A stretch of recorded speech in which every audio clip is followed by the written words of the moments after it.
This conference will now be recorded. Well, hello, this is Brian Malizia. I'm president of Lakeshore Capital Group. First and foremost, hope that everybody is well and staying healthy. And today we have a great presentation to bring to you. Before I introduce our keynote speaker, Kelly Schmidt, I just want to give a little bit of a time frame in terms of how we want to map out this webinar. I'll take the first, let's call it 3 to 5 minutes to give a brief update on Lakeshore Capital Group before passing it over to Kelly. Her presentation is generally going to be between 40 to 45 minutes. Towards the end of the call, Kelly will also walk you through how it is that you can get in touch with her and how you can work with her going forward. So thank you for taking the time to join us, or if you're watching on a replay, thank you for taking a moment to watch the replay.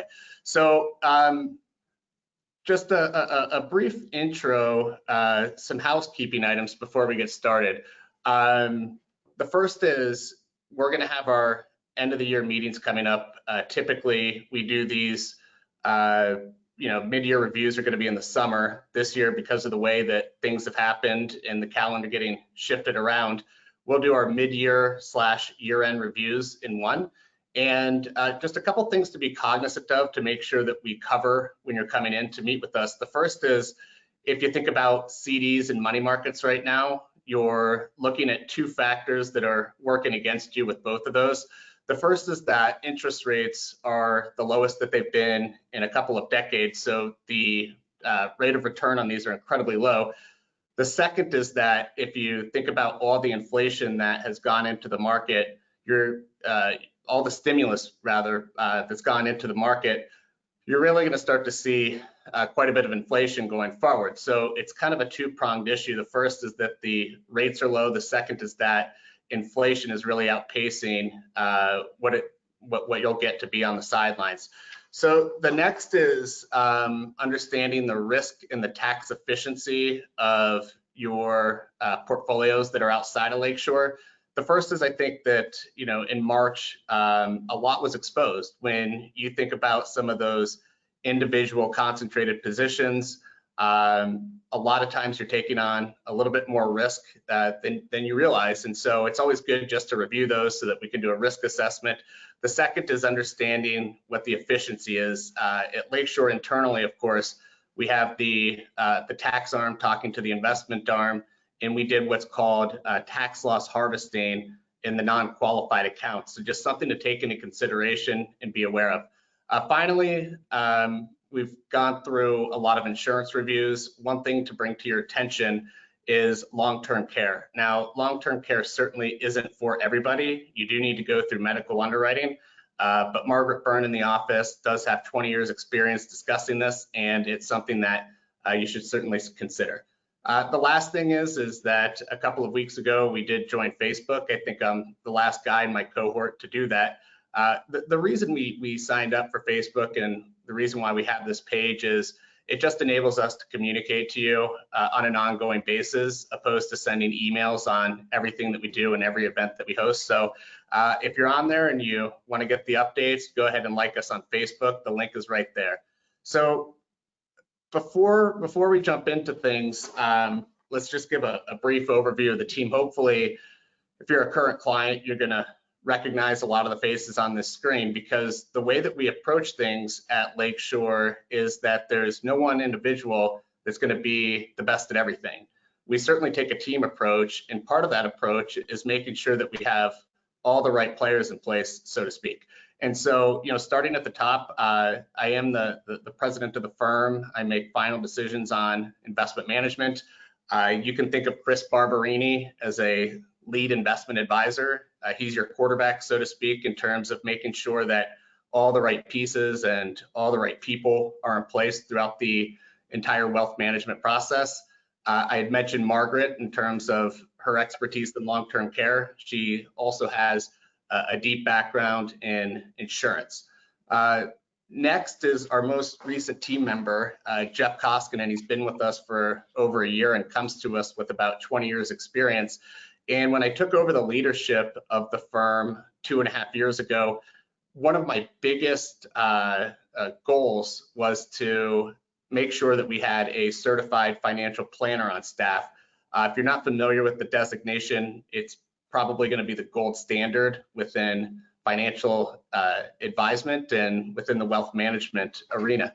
And so Jeff is going to cover a lot of the ancillary things in terms of the financial planning. So everything from reviewing your benefits, your employee benefits, working as a liaison between the investment team and the tax team, and just making sure that everything's covered and so that you're in the best place possible.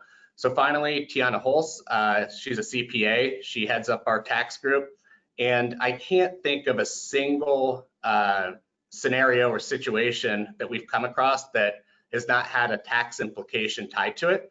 So having a set of eyes to look through from a tax professional's perspective certainly gives us and our clients the advantage to make sure that we're aware of all the moving parts within the process. So before I pass it to Kelly, I think that when I think about her role and our friendship, Kelly and I actually went to high school together, and we reconnected. I moved from New York City to Chicago about 8 years ago. So when I moved here, I was starting to notice that I was working really long hours. I was traveling a lot. I was eating whatever it was that was on the plate or served at dinner.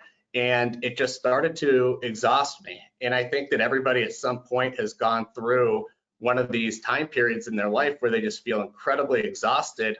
And what's most important is that we educate and understand what it is that we're putting into our body. And the comparison that I can draw with Kelly's practice to our practice is, as a fiduciary, we need to make sure that we ask every question about your financial livelihood before we're giving guidance. And with Kelly's practice, she needs to know a whole slew of things before she's able to give advice. So it's not a transactional one-time type business.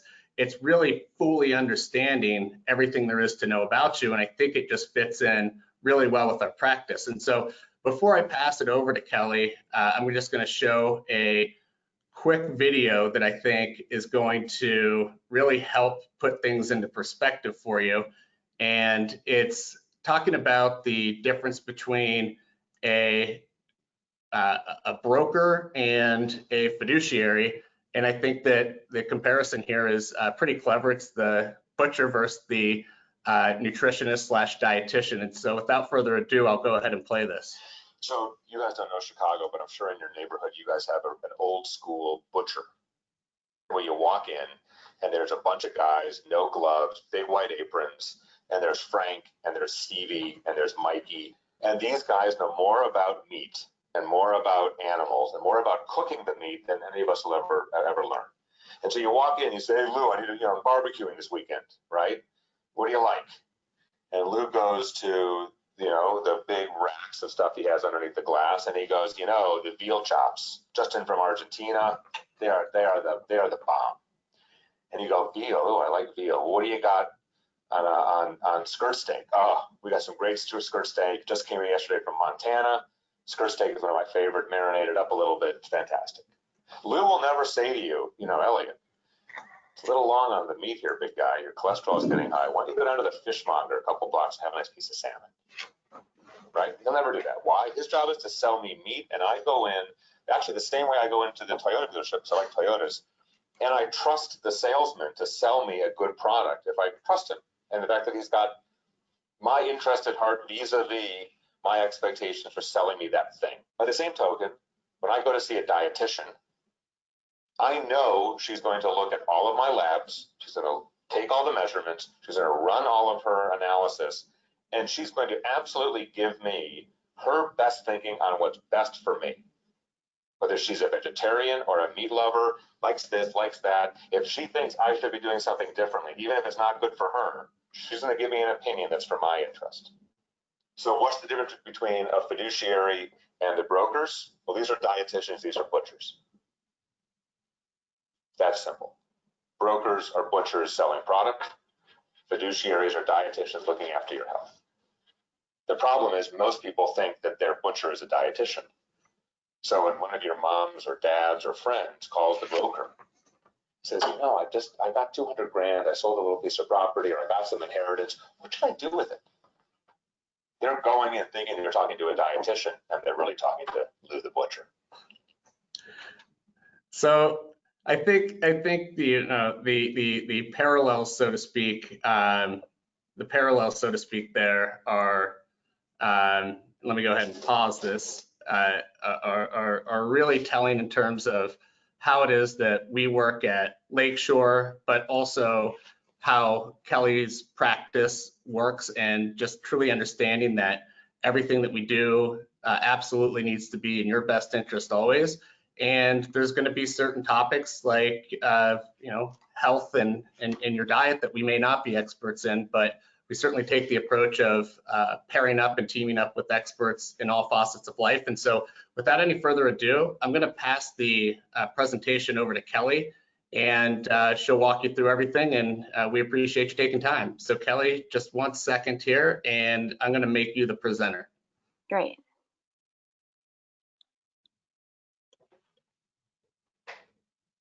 All right, am I good? Am I showing? You're good. Yep. Awesome. Awesome. Well, let's begin in such a topic for the day and age we're in right now. Health is wealth, and I'm going to talk about how to fuel resilience, which we could all use day in and day out. Let's see. There we go. In March, I told my email subscribers that I was going to choose resilience instead of fear during our pandemic. Yet last Tuesday, on June 9th, I struggled with this. Last Tuesday, I celebrated my daughter's 5th birthday on the same day of celebrating my aunt's life at her funeral. My aunt's passing was absolutely sad, but it was the first death I have felt this kind of anger that I've never hated type 1 so much. 70 years old never seemed so young. And because of secondary complications to her type 1 diabetes, I saw my aunt, a mentor of mine, and someone who bounced back from everything lose the fight for life to the same disease we share. I realized 2020 is the year we're all being pushed in a new way. And it's a year we get to grow tenfold. As we all have our own story or our struggle, we can likely agree. Resilience and perseverance is not about avoiding the stress, but it's learning to thrive within it. And wellness is our best method to adapt. In less than an hour, I'm going to highlight the 3 pillars to wellness that'll help you take care of yourself today on a cellular level and all of your tomorrows. Now, the 3 pillars that I chose is eating real food, and I'll go into what that is further. Also, blood sugar control, as insulin resistance, obesity, and diabetes is one of the top risk factors for COVID-19, and gut health. All disease begins in the gut, and we can take care of our gut by every bite we take, and it can have an immediate effect. Although, while I was doing research for this presentation, I actually learned a few things, and one of those things was most nutrition research does not include people over the age of 55. Or older, and that's because digestion and absorption change and even decrease with age. Yet, a 2016 study in the Journal of Nutrition and Food Science concluded that a well-balanced and nutritious diet is likely the single most important ingredient for good health. And in 2017, another great study published in the Journal of Psychosomatic Medicine emphasized the gut is the essential link to the relationship between our diet and how we feel. Our gut is as unique as our fingerprint. You know, from me to Brian, to me to you, our gut is only similar to about 5%. What we eat can be very different to our system. What works for you may not work for me. And I love the saying, one person's poison is another person's medicine. So keep that in mind. I do some food sensitivity testing in my private practice, and I've done it on myself. And it was baffling when I first did it to realize I had sensitivity to something like celery. I have a sensitivity to something like spinach, which is so funny. When I moved back to Ohio, the first thing I wanted to do was plant a garden, and I planted lettuce, spinach, and other crops. And every time I went to pick the spinach, I would get rashes on my arm. And eating that food, now knowing on the blood test, it was actually creating irritation in my gut. So what is one person's poison is another person's medicine. But let me talk about real food first. And real food can be something of a paleo template. I know paleo was very hot and big in 2012. I actually wrote a book on the topic in 2015. But paleo includes everything from high quality animal protein, wild seafood, nuts and seeds, fruits and vegetables, healthy fats like olive oil and avocado. So that's all real food, but also other foods that I'm considering real food includes the healthy legumes, lentils, intact grains, which means things like quinoa and rice and oats. Intact grains would be something, the whole grain in the whole form. So if I go into the grocery store, whole wheat and a slice of loaf and a loaf of bread isn't exactly what I'm talking about. That wheat has to go through multiple processes to get on that shelf. On the other hand, the quinoa, the oat, the rice, that's something that is cropped and put on the shelf and easy to eat. So that's what I mean by real food. Yeah. Kelly, I think that's a great point there, because you and I started working together in 2012, and you gave me great guidance, and you also gave me a phenomenal book that I've gone back to many times over the years. What, if anything, has changed within research in terms of paleo? Because I remember that was the hot topic. Everybody wanted to be clean eating and paleo. Yeah. Is there anything major to note?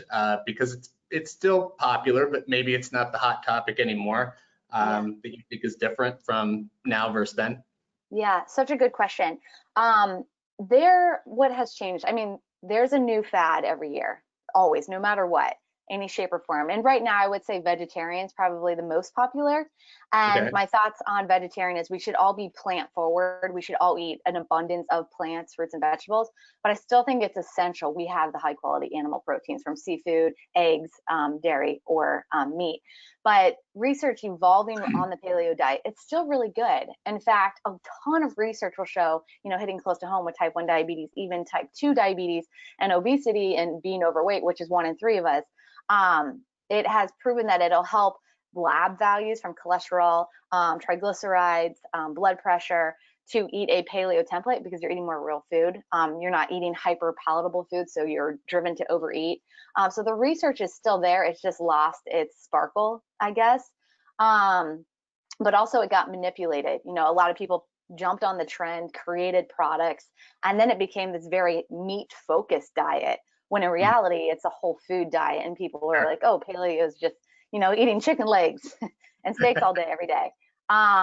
So I think that concept is reeled back, and then just going back to the basics of eat food how it's found in Mother Nature. But yeah, vegetarians coming up to speed. Keto has blown up since then, so this higher fat eating way of eating is more popularized, but it comes down to common sense, and it's eat food that Mother Nature provides us, and that is eat the egg, not the egg whites. It's eat the full fat cheese and the full fat milk and the full fat cream, and not the dissected 1%. In fact, with dairy, if you pull that fat out, you're pulling out fat soluble vitamins, which are so essential to our health, like vitamin A, D. There is so much research right now on vitamin D and COVID-19, A and K. So yeah, eat real food more often than not. And if you want some, I have a lot of clients, they're like, no, I need some structure. I need some definition. I need some numbers. I always tell people, practice the 80-20 rule. And if you have some really big goals, if you have some weight to lose, if you have some labs to improve, maybe it's a 90-10 split. And I will say, as a type 1 diabetic, having an autoimmune going on 28 years, believe it or not, I do usually ride that 90-10 split. But right now it's really stressful. I have a 5 and a 6-year-old, and they're full of energy, and I think they have cabin fever since March, and it's just a little more stressful. So more important than following the nutrition path is we need to bring in grace. And I am more graceful with my food choices and everything, so I'm more of an 80-20. And I bring that up because health is what is on our plate, but almost as important what's off. But let me bring up a point here I have on the slide.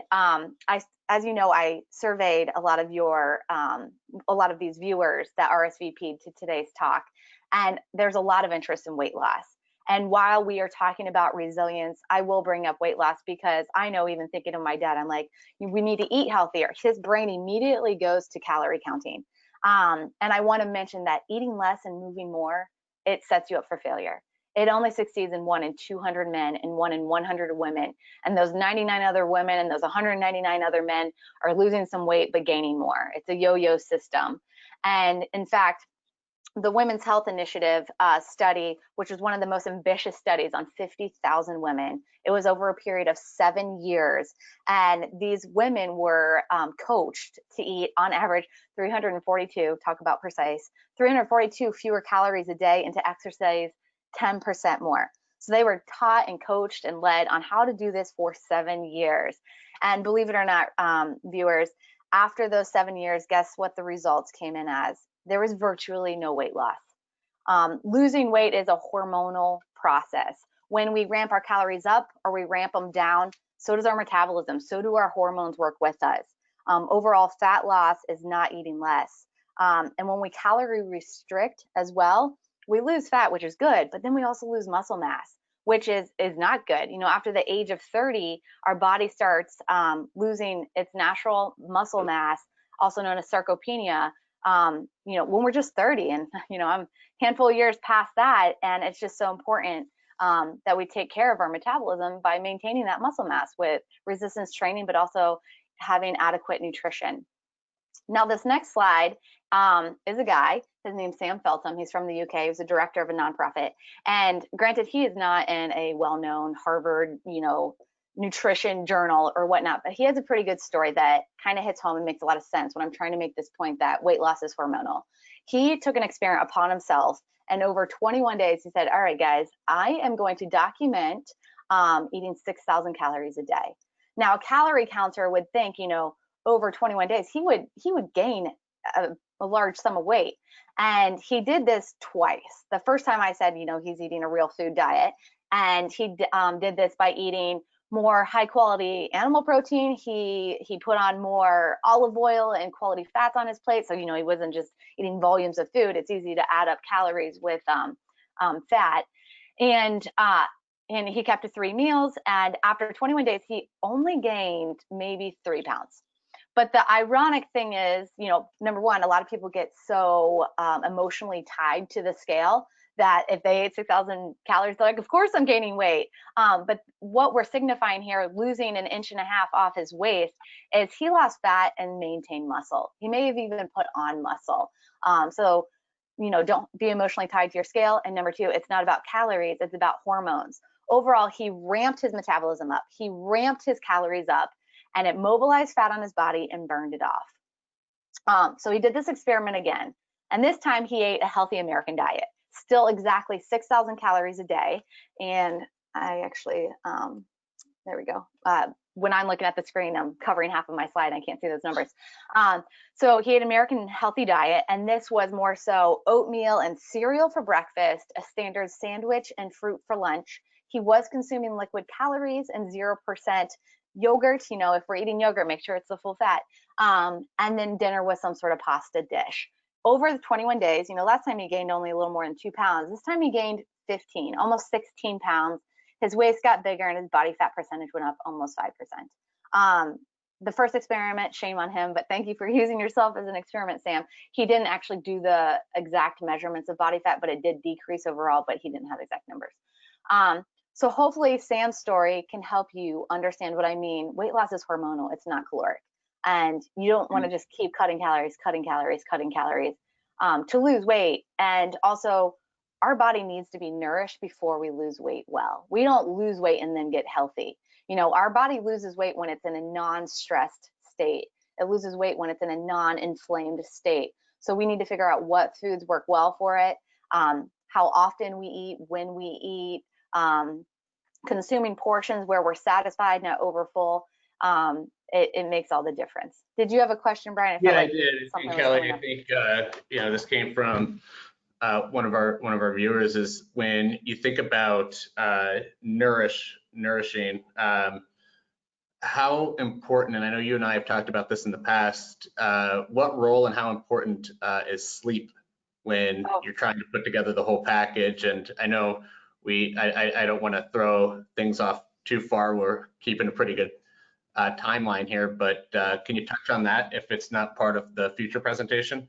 Yeah, I actually will talk about it more, but it's important to put here because if I have a client that's not sleeping, they're not going to get results. And if they get the results, it's going to be short term. I always tell clients, sleep is the backbone. Sleep is the secret sauce to health. And if we're not getting quality sleep, not quantity, quality sleep, our hormones will spiral. When we get to blood sugar, I have a few studies to bring up and I'll get there. But, now when we're really not, going out and entertaining with all the options, restaurants, concerts, you name it, going on. It's a good opportunity to create the habit of a good bedtime routine, just like we have for our children. Adults need that just as much, maybe even more, because we are being pressured in new ways today. And our brain needs to unwind. Our brain needs babysat, and a bedtime routine can help with that journey. And I'm not sure if I have it in my upcoming slides, but one thing about sleep, I mentioned quality is more important than quantity. Some people just can't get in more. Like if, I'm waking up early and working late often right now with my kiddos, and I just want to make sure the quality is good. And that is, I do take supplements. I will take magnesium glycinate. There's all kinds of forms of magnesium, but magnesium glycinate's good for calming anxiety, but also getting a deeper quality sleep. And I recommend taking 400 milligrams before bed. I do that. I also take a product from Designs for Health. It's called Insomnitol, but it has some adaptogens, herbs, and a low dose of slowly released melatonin. And in fact, melatonin, as cool as this is, I guess I'm geeking out on supplements, but melatonin can be protective of COVID-19. And that's one reason they say kids don't get it as much, because they exponentially have more melatonin than adults. So I guess I'm taking it for protective reasons, but also I'm a fragile sleeper, and it's just one of the best products I've found for me. But get into answering your question. Sleep's important. With my wife Alice and I, we try to get as much sleep as we can, but that's sometimes dictated by our 11-month-old daughter. So when Lucy's up, that's time to get up. So appreciate you touching on that, just because I think that really brings things full circle for people who are just wanting to be healthier and wanting to make sure that they have the whole package, so to speak, covered. Yeah, absolutely. Let's see, next slide. Oops. There we go. So furthermore, on real food, again, it's high quality animal protein, seafood, nuts and seeds, fruits, vegetables, and intact greens. Make whole food first. It doesn't have to be 100% of your plate, but make it more dominant than not. Protein is so important for individuals over the age 30. I already talked about how we lose muscle mass more each decade after turning 30, but also in elderly, not even elderly, but those who are over 55, those over 60, protein is so important. There was a review, I have the study right here, so I want to make sure I say it correctly. There's a review of 20 recent studies in elderly people, and it found that eating more protein or taking protein supplements like a protein powder, my favorites are collagen peptides, as you can see here, or a bone broth that you can buy cartons of, or there's even bone broth powder in flavors of vanilla and chocolate. They're so convenient. But individuals who are eating more protein or protein supplements may increase muscle mass and help build more muscle. One study followed almost 3,000 individuals over 3 years, and it found those who ate the most protein daily lost 40% less muscle mass than people who ate the least. And when it comes to protein, I always tell clients, take your weight. Say I weigh 100 pounds and multiply that by 0.6. And that's a good daily protein intake. So if I weighed 100 pounds, my protein goal would be 60 grams a day. And it's best to split that over 3 meals. You don't want to have a meal with just 60 grams and then not have protein at other sittings, because your body metabolizes protein in certain maximum amounts, and it's good to split that over. Also, it's so essential we start our day with protein. When we start our day with at least 20 to 25 grams of protein, it helps with our hormonal balance, including our hunger hormones, but also blood sugar control. So protein, there's so much power in it. And eating real food, you want to make sure there's a place for protein on your plate. Also, as we age, starting at age 28, you have a question, Brian? Yeah, I do. In the spirit of summer and barbecuing and grilling out, what's your take on, obviously, if you're cooking burgers or whatever it might be, with marinating and putting various things into that? Is there some guidance there, some things that, during barbecue season that we should be keen on staying away from? Yeah, good question. So marinating, look at the oils. You always want to make sure, going back to Mother Nature, you always want to make sure you're not using man-made oils. So avoid the grapeseed, avoid the canola oil, vegetable oil, peanut oil, soybean oil. Those are very, very inflammatory in the body, meaning they create free radicals and damage our cells. Regardless of the monounsaturated, polyunsaturated, and unsaturated fat breakdown on the food label.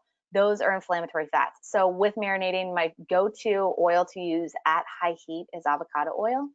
And then if something is not avocado, pantry, so yes. I don't know how we picked that, but I'm sure my wife knows more than I do. But maybe she read my newsletter. I don't know. she does. Another tip too is use the avocado oil or coconut oil more than olive oil, because olive oil it's not stable. So when we heat that, at 350, 400 on a grill for more than 5 minutes, it can turn into, basically a trans fat. So avocado oil is the go-to, and just try not to burn your meat. The charcoal, the crispness on meats, on barbecues taste good. I think they taste good, but they can cause carcinogens. And when research looks at the effect of carcinogens on grilled meat, when it's paired with vegetables or fruit, it kind of wipes out the harm. So with barbecuing, make sure you have some plant matter on the spread. Thank you. I thought that was timely. Yeah, absolutely. One big point I want to make here, when I work with clients, I of course go through their health history and whatnot, and I usually find a place of where to recommend supplements. And a go-to supplement often, if someone's over the age 28, 30, is digestive enzymes. As we age, we produce less hydrochloric acid in our stomach, which can create more digestive problems, and more so, it prevents better nutrient absorption. So with meals, especially lunch and dinner, I tell clients to take a good quality digestive enzyme with a little bit of HCl in it. One of my go-to brands I've already mentioned is Designs for Health, which is a great one. And you can even go to that. You can understand that brand better by going to my website at kellyschmidtwellness.com. Another important vitamin for the modern person is B vitamins, and you want to make sure they're methylated. So if you're taking B12, you don't want it to say cobalamin. You want some methylated B12, because you want that vitamin in that active form, because 75% of us have a genetic mutation called MTFHR, and I have it. I've done all kinds of testing on myself, quite transparent over here. And I do not break down B vitamins. I will just pee it out. Even more so if I'm taking the B vitamin folate and it's not methylated, it'll actually extract more folate out of me than I began. I realized all this. I mentioned I have a 5 and 6-year-old, but my first son, when I was pregnant with him, my genetics showed that he was extreme risk for spina bifida, which I was blown away. I was like, what? I was like, I eat so much green plant matter, which is high in folate.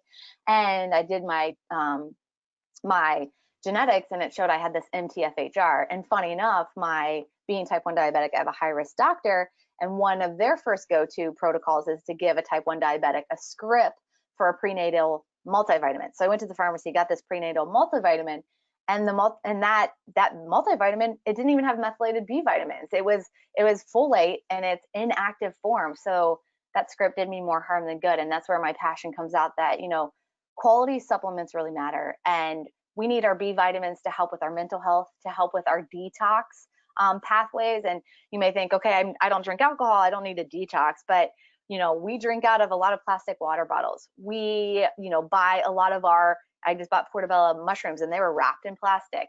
There's a lot of plastic in our environment, and it minutely can get into our food, into our body, into our system. So we need our body to work with us, and B vitamins are important for that. And also B vitamins are so important for our energy levels. And in those people over the age of 50, B12 is more important, because that acid in our stomach helps break down B12 from our food. But a lot of people don't have the acid, so their B12 statuses are lower. But if you're doing a digestive enzyme, B12, you're off to a good start. And then vitamin D.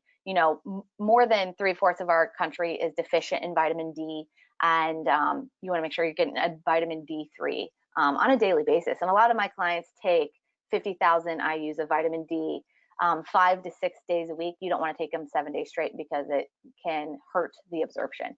Brian, I saw a hand as I'm going on a tangent of supplements.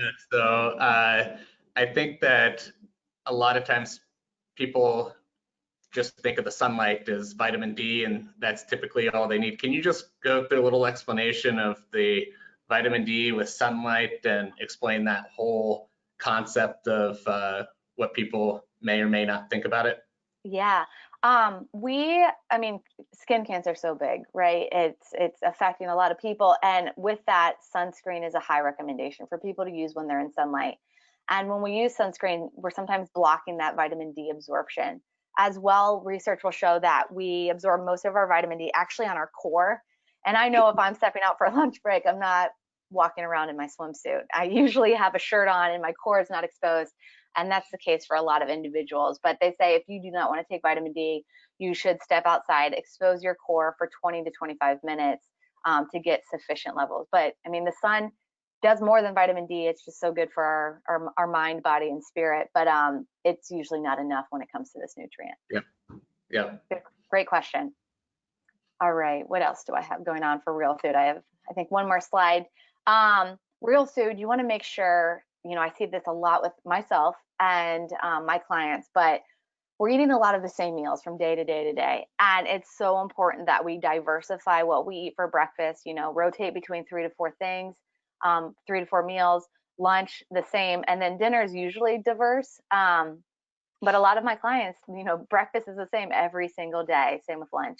And when we do diversify, from avocado to olives, for our fats and our proteins, it's not just, so many people are chicken focused, but, high quality red meat has far more nutrients and vitamins and healthy omega-3 fatty acids than the poultry. But diversify the protein sources, the fat sources, the vegetables, the fruit, the nuts. I mean, a lot of people are like, oh, I love almonds, so I eat them every day. I'm like, that's great, but rotate in some pistachios, macadamia nuts, pumpkin seeds, sunflower seeds, and you'll get an array of zinc to vitamin E to, all the different special things about each real food, because it plays into our gut. We repeat our food so much that we are killing off healthy gut bugs compared to our ancestors. So food diversity is important. And if it's complicated to change up what you're eating, maybe it's just you're empty nesters and you don't want to have a huge fridge of all kinds of food, just rotate what you buy each week from the grocery on that it changes from one to the next. Eat foods with probiotics, foods that are fermented like sauerkraut, kimchi, kefir, kombucha. Although my cousin told me, she's like, Kelly, I drink that kombucha, it tastes like a sock. But I honestly like it, but give it a try. But fermented foods are really helpful. It helps our food digest, and also can slash cravings if you have a sugar addiction.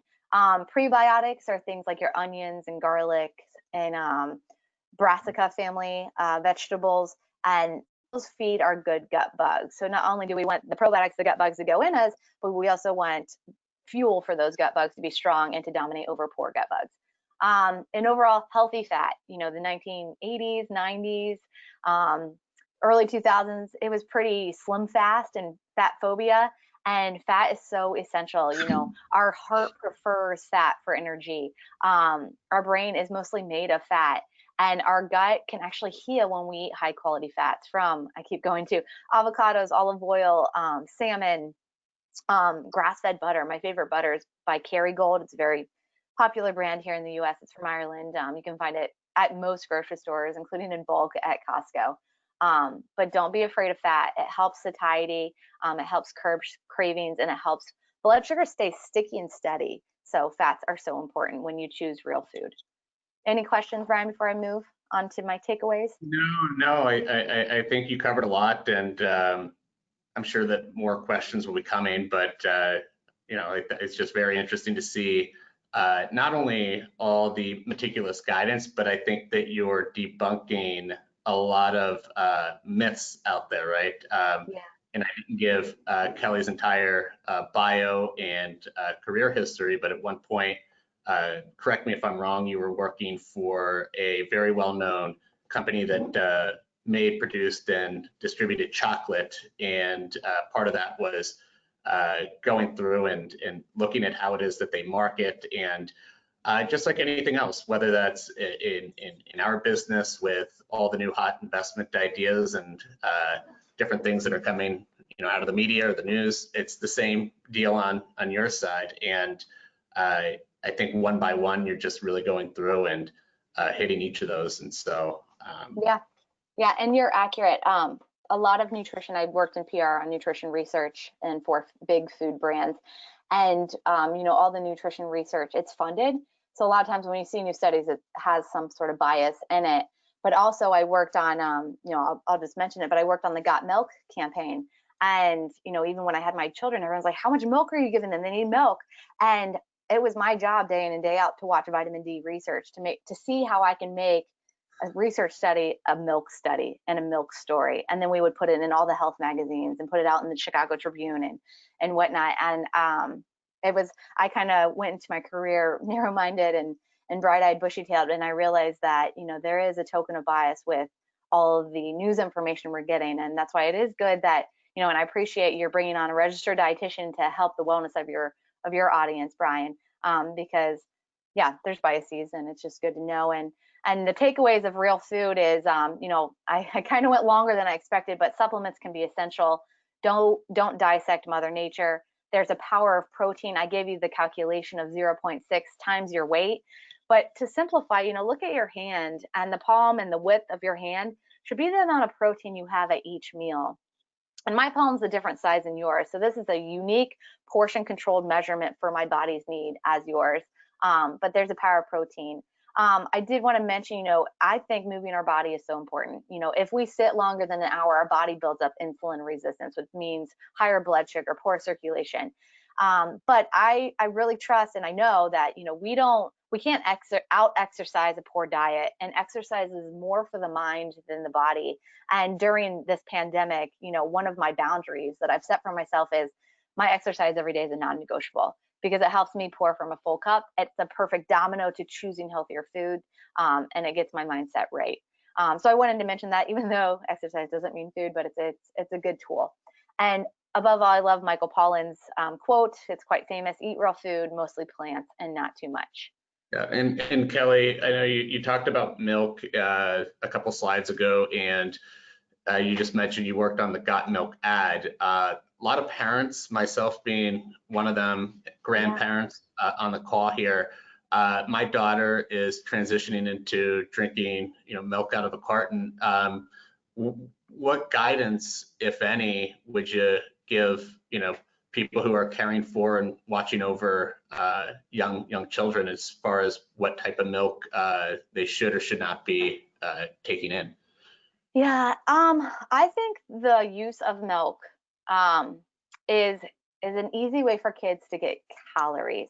I feel like I'm gonna get some haters with my response, That's but okay.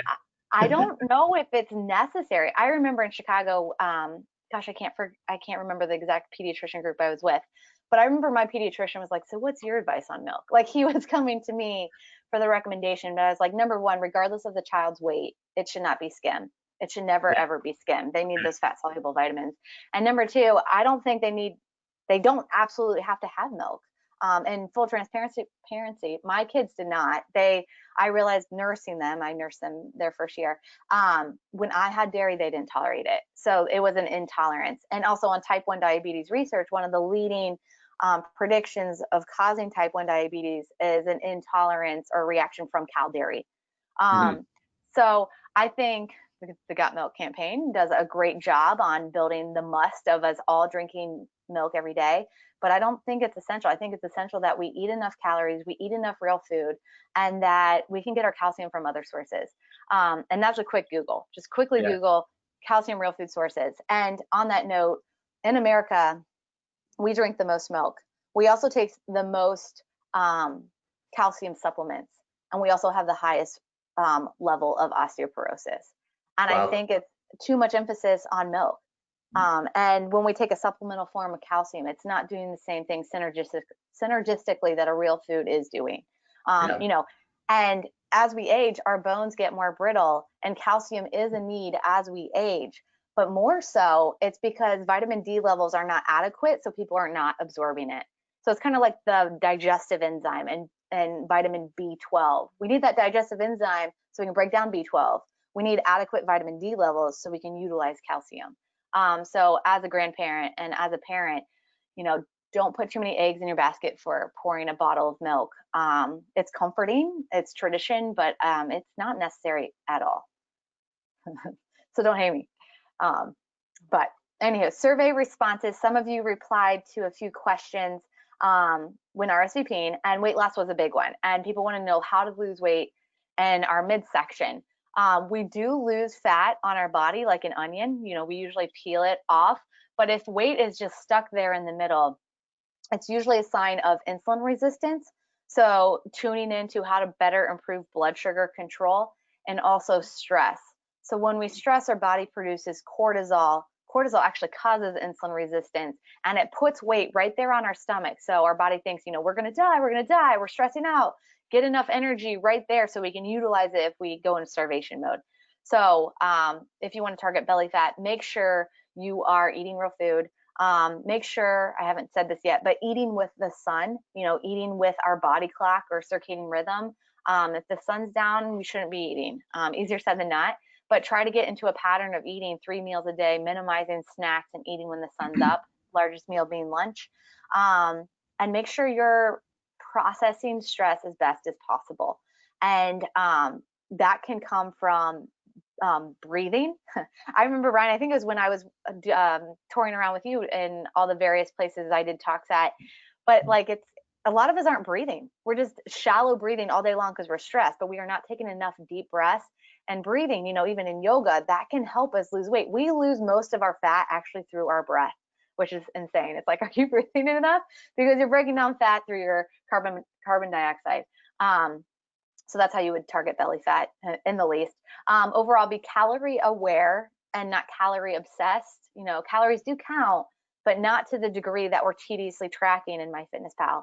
And overall, with portions, I tell my clients to follow a 4-part meal formula, and that is protein, you know, palm portion of protein, half your plate of produce or fiber because you want that fiber for your gut, some fat, and something green. Something green will house all the micronutrients that help nourish our body. And make sure you're eating until you're satisfied and full. You know, don't eat and say, oh, I'm full, and then you're hungry an hour later. You want to eat enough so you can go 4 or 5 hours. And I usually tell clients, okay, eat to a point where you can still comfortably go for a walk around the block, but you can't comfortably go for a run. So if you think you're full and satisfied and you can still go for a jog, you're going to be hungry in an hour and a half. You want to go to a point where you can still go on a brisk stroll. So I wanted to make sure I brought that up because there were questions around that in the survey questions. Let me see how I'm doing on time. My next pillar is blood sugar control. And of course, this hits close to home. For 28 years, I've been calculating and testing and pricking my finger and watching my blood sugar. You know, before I had this device on my arm, I don't know if that's showing or not, this tests my blood 24/7, talks to my watch, talks to my phone, dings me if I'm out of range. But when I was diagnosed in 2nd grade, I was testing up to 6, you know, at first I was testing, the recommendation was 6 times a day, but as I took on ownership of my diabetes, I was testing about 14 times a day. And I understand blood sugar is more than what's on our plate. If we're stressed, our blood sugar goes high because of cortisol. And blood sugar is so important for our mental health too. All in all, nearly 1 in 5 Americans suffer from some form of mental illness, and 1 in 8 Americans over the age of 12 take an antidepressant. What and how we fuel our body will play a direct role in how we behave and feel. When blood sugar goes up, so does insulin. And insulin is kind of the orchestrating hormone, and its activity plays into other hormones, including blood pressure hormones, testosterone, cortisol, and adrenaline. So every time our insulin goes up or down, so do these hormones.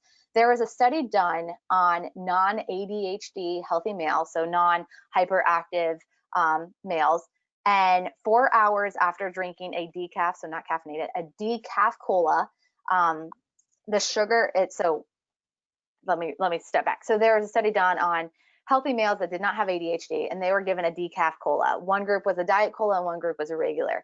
those who had the sugar drinking cola 4 hours after drinking it, they had 4 times the amount of adrenaline or anxiety as the non-sugar drinking males. That's insane. So I have clients who are like, oh, I have a lot of anxiety. And I'm like, well, what time of day is your anxiety? And a lot of people are like, oh, my anxiety is at night. And I'm like, okay, well, let's step back. Like, there's a lot of things to come through. But one thing I would analyze is, what was your dinner? Was it a sugar bomb? Was there enough protein or fat to help keep the blood sugar stabilized after the meal?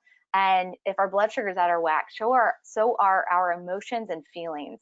And last year here in Columbus, Ohio, there's a big celebration for 100 day, the 100th day of school. And I think I became famous in our neighborhood that day because my son came home and he was an emotional mess. And he came home with a Fruit Loop necklace.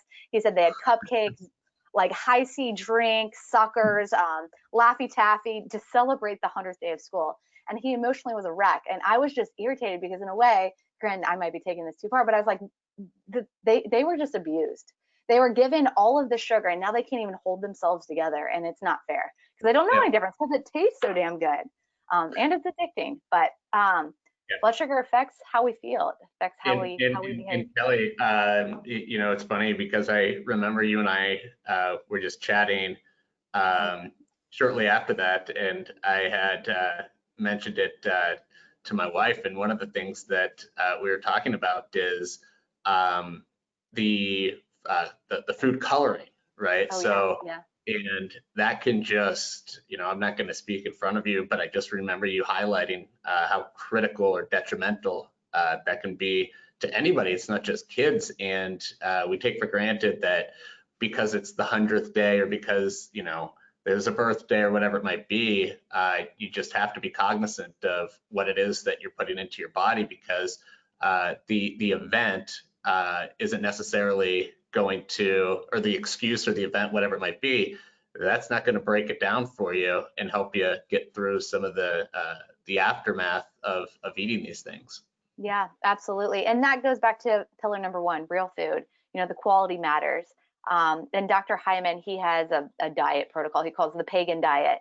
And it's basically real food that's high quality. And food dye, it's disgusting how it's distributed in all of our food, and more in America than any other country because our regulations are so much looser.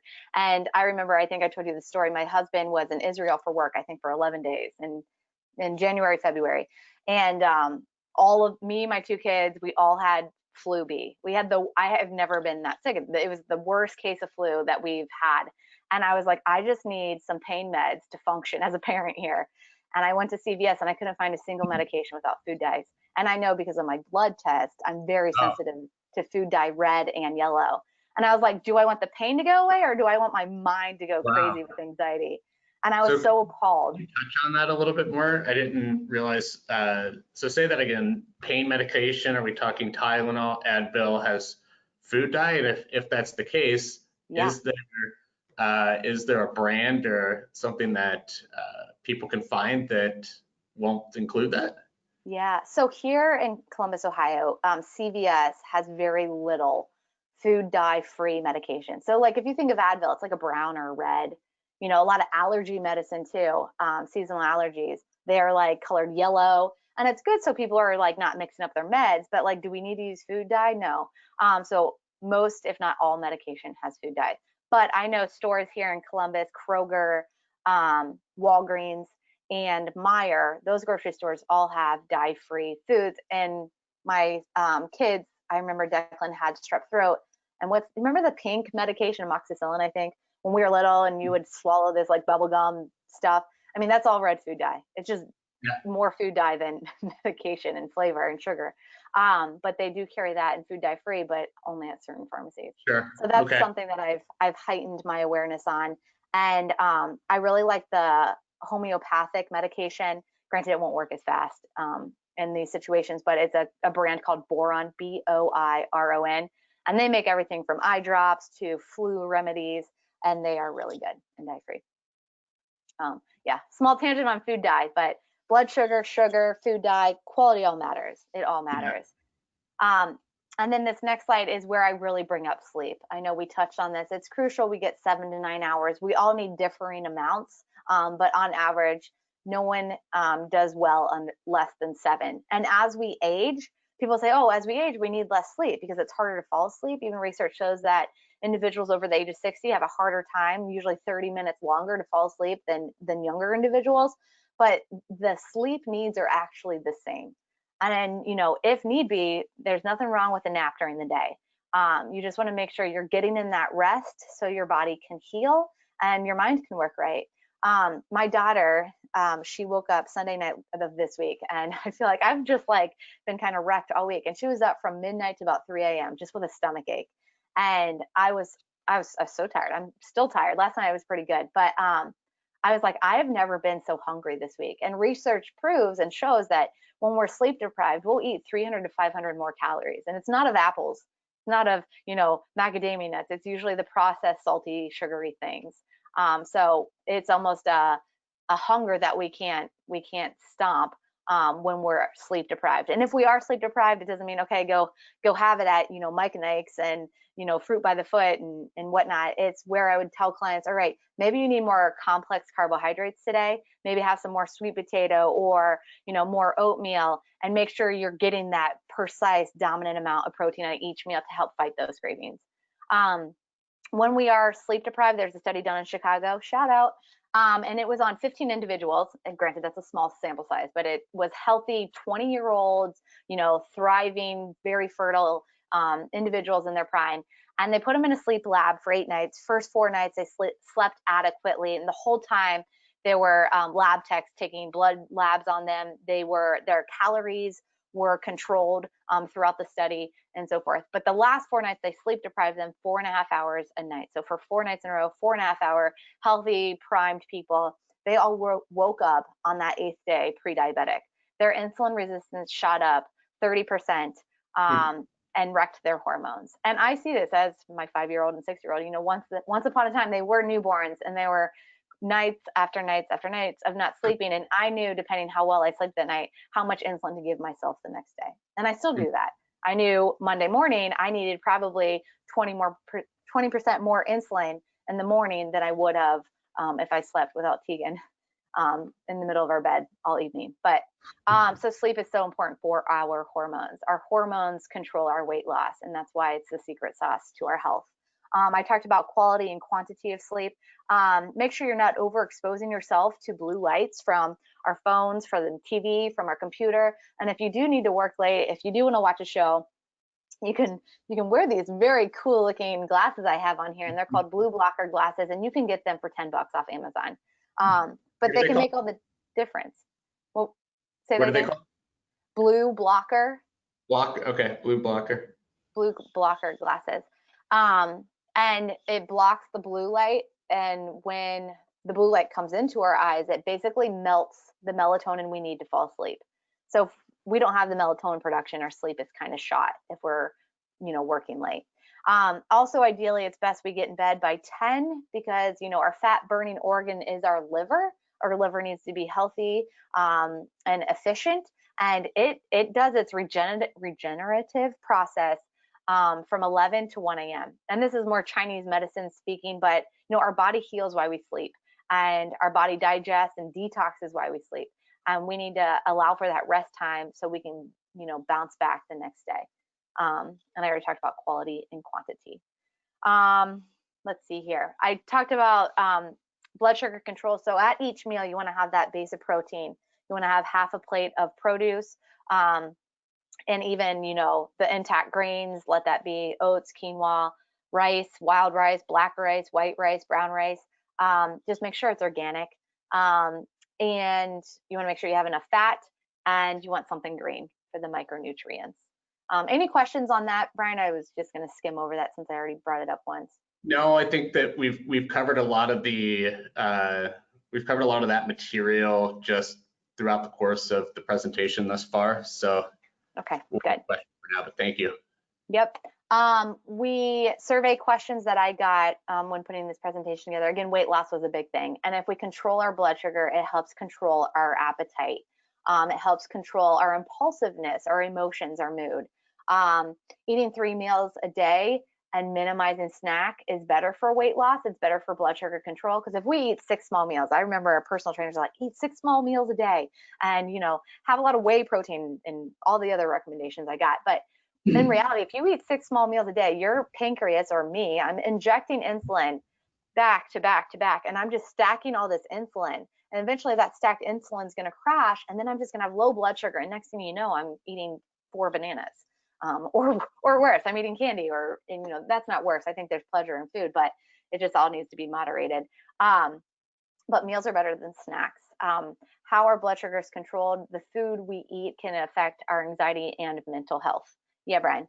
I know, just going back, you know, you talked a little bit about young kids, you know, particularly we have a 1-year-old and almost 1. And what type of suggestion, obviously, you know, not to let my sarcasm get away, but they're not going to be able to be on the call to ask for themselves. And, we have a lot of clients that are parents and grandparents, and you know, it's just super important that we understand snacks for kids that are, you know, of that age, and to make sure we're going down the right path, or if there's something that should absolutely not be inclusive of their diet. You know, we find out all these surprises as adults that we didn't know could be detrimental, and we want to make sure that we cover them as well. Yeah. I think when we choose treats or even just healthy snacks, there's 2 guidelines I would give. Is number 1 is no naked carbs. So let's say Tegan's like, Mom, I want a sliced apple. That sliced apple's good. Like, there's nothing wrong with Mother Nature, right? But her blood sugar, her appetite will be more stable if you pair that with some protein or fat. So apple and peanut butter, apple and almond butter, apple and string cheese is better than that solo banana, apple. right? Yeah. Banana, peanut butter is paired well. Yeah. And it goes back to that cola study. You know, if they had a bunch of peanut butter, that'd be weird. Peanut butter with the cola, that sugar absorption in the bloodstream would be much slower because the fat's going to buffer it. Yep. And if you have the carb packaged with fat and protein, it's going to be a steady burn more so. Okay. So no naked carbs is number 1. And then number 2, if you want to buy some bars or granola or something packaged, become a detective with the ingredient list. I don't care about how many grams of sugar there are. I do not care. The grams of sugar is reflected in the total amount of carbohydrates. So when I'm talking to diabetics or whatnot, it's like, just pay attention to how many carbs is in that. But more importantly, it's just read the ingredient list. If the first ingredient is sugar, that's what predominantly the whole package is. For my kids, they love snacks. And school, I think, introduces chronic snacking. They get to school, they have a snack. They have lunch, they have a snack. They get out of school, they have a snack. And I'm like, oh my gosh, this is like snack attack. So and you don't want to deprive your kids either. I'm not going to say no snacks for kids. But there's a brand called Made Good. They have all kinds of awesome, healthy, delicious snacks. They have granola balls, they have bars, they have healthy Rice Krispie treats, believe it or not. So that's a really good brand. But really read ingredient list, avoid things with added sugar or chemicals, or, you know, canola oil or things with soy lecithin. Like, just find things that are pure because they do exist. I do shop a lot on Thrive Market. It's an online grocery store that's kind of like Whole Foods, and they filter a lot of the good stuff for us. They kind of do step 1, and I get a lot of my snacks from there. Great, thank you. Yep. Let's see here. Blood sugar, I talked about. Mood. Also, when our blood sugar spikes, it hurts our gut. All disease begins in the gut. If our blood sugar is spiking, our gut gets aggravated, our body becomes inflamed, and that might express itself as seasonal allergies. It might express itself as dry eyes, joint pain, weight loss resistance. So blood sugar is so important. And I already talked about insulin resistance building from sitting over an hour. Just make sure you're moving your body enough just to get your blood circulating to break that insulin resistance. All right, our third and final pillar. So much good stuff that we're already discussing, but I will get through this one actually pretty quickly because everything's kind of led up to this. But gut health contributes to everything. It really does. Our immune system, I just did an article yesterday for a company on how gut thriving or impairment affects our immune system, and it does a great deal. 70% of our gut lining is along our digestive tract, and if one's impaired, so is the other. So you don't want your gut inflamed. You know, when our gut's inflamed, it's like our digestive tract's this mesh net. And if it gets aggravated and inflamed, it becomes very leaky, and pathogens can just get right in. Research, granted, there's hundreds of studies coming out on COVID daily, show that those who have IBS or IBD actually have more complications from COVID than not. And it's a sign that, our immune system and gut health are hand in hand. Gut health affects heart health. I have a client, I'm like so excited about him. I'm going to brag about him. We'll call him Greg. And Greg came to me and he said, I have about 10 pounds to lose, but I've been on blood pressure medication for as long as he can remember.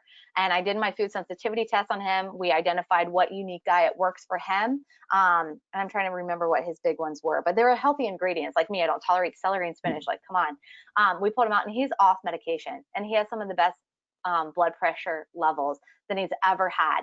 And granted, he hasn't entirely lost his 10 pounds.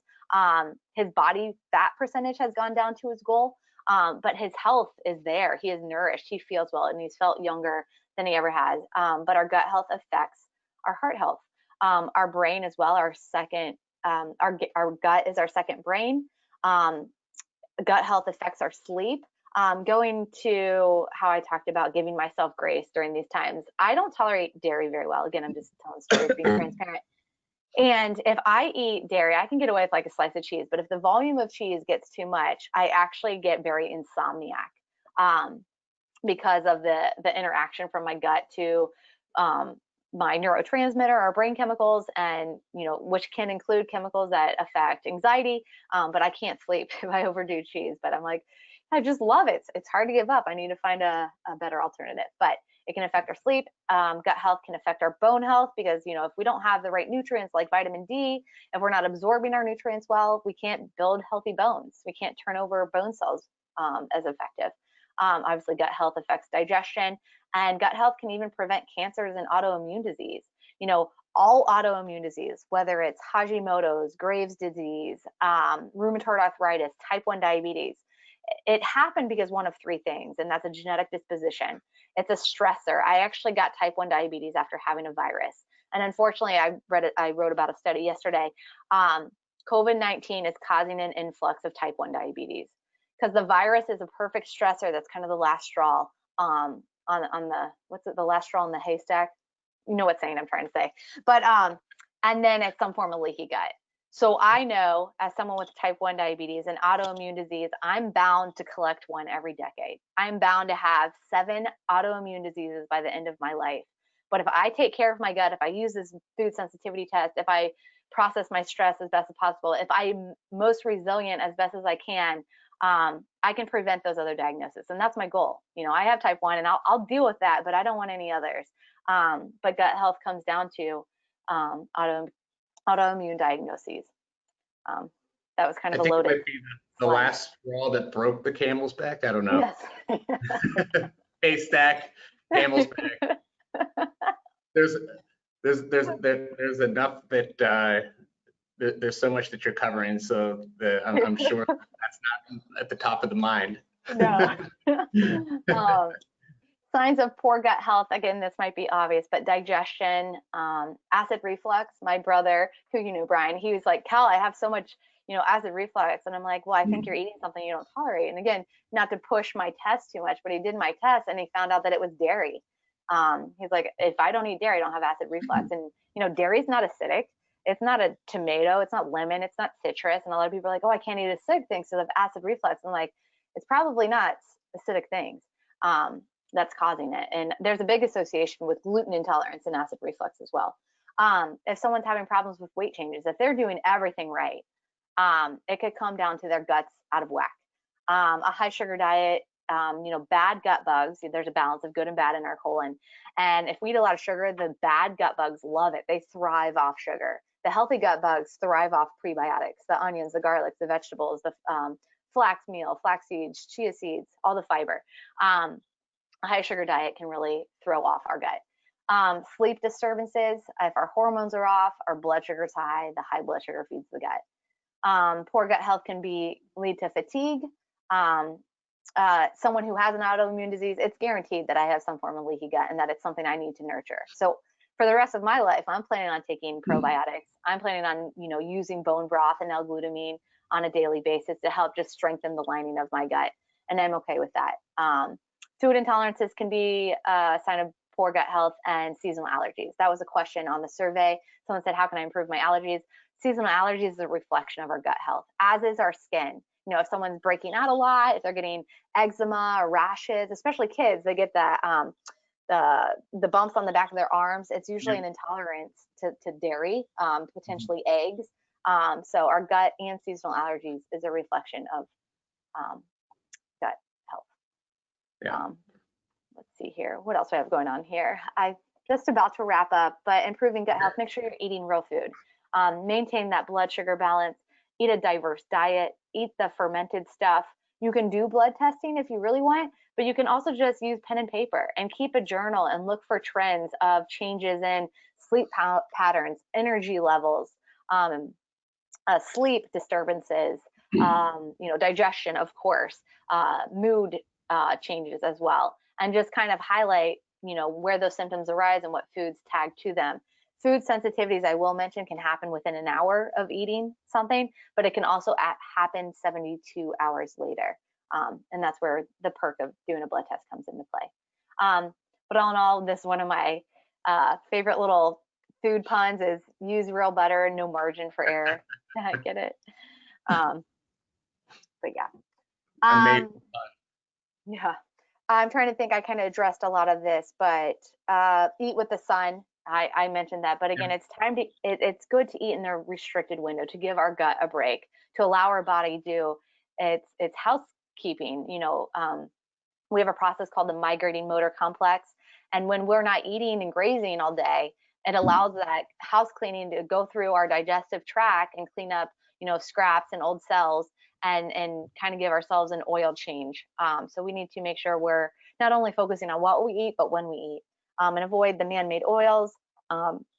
And inflammation can come from the gut as well. Any questions, Brian?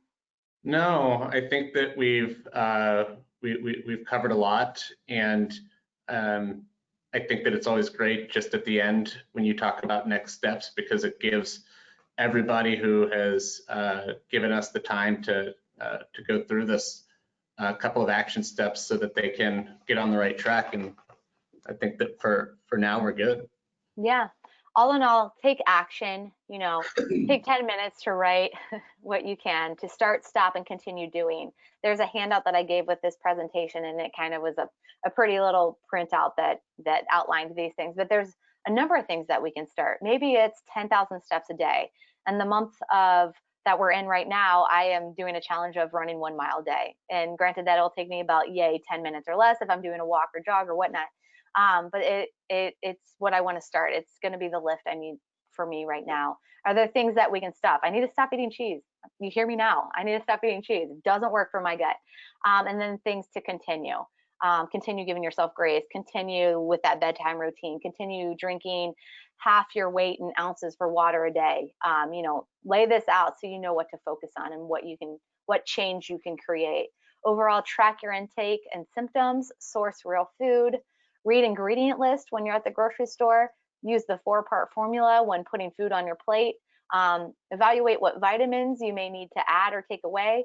And don't be afraid to ask for help. And that can be, someone local. It can be me. I've done virtual work since 2016. And I have clients as far as, New Zealand right now, which is pretty cool. Kind of a hard time change, but it's possible. It's the world we're in right now. But don't be afraid to ask for help. And in closing, I do have, our best weapon is our fork. And there's so much that we can do on how we fuel ourselves. And good health is essential to the prosperity of the American people. And putting the light on how we build our plate with real food, how we digest what we eat, and how our blood sugars coast on a daily basis can help us be the best versions of ourselves and be resilient with whatever is thrown our way. I thank you for having me, Brian. I love working for you and with your clients. And if anyone does want to reach out to me, here is some contact information. And at the last bullet here says free 10 days of wellness. And right when COVID hit, I was doing every month 10 days of a wellness program for free. But starting September 1st, I'm doing the first 7 days of each month until 2021 of just free wellness support. And the theme is to reignite and beat the burnout, because I know so many of us are burned out from, cooking healthy meals, or, not seeing our loved ones, or, just the bars that have been raised for us. But I will be offering a free program. So send me an email if you'd like to join that, and reach out, however, if you need.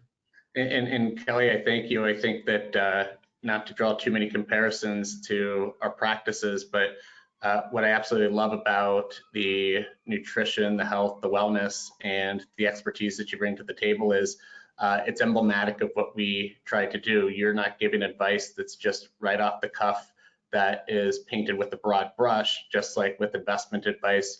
The way that we've set up our firm is we are able to cover everything start to finish, from understanding taxes, investments, the heirs of each individual client, to the estate plan. And I think that holistic approach, so to speak, resonates well. I think it's very prudent of you to take that approach, and we're just very fortunate that we're able to work with you on an ongoing basis. So of course, Kelly's information is there. Anybody who's watching this call or on this call certainly has our information, and we will follow up and make sure that we stay in touch with everyone. So have a great weekend, and we'll take it from there. Thanks so much. My pleasure.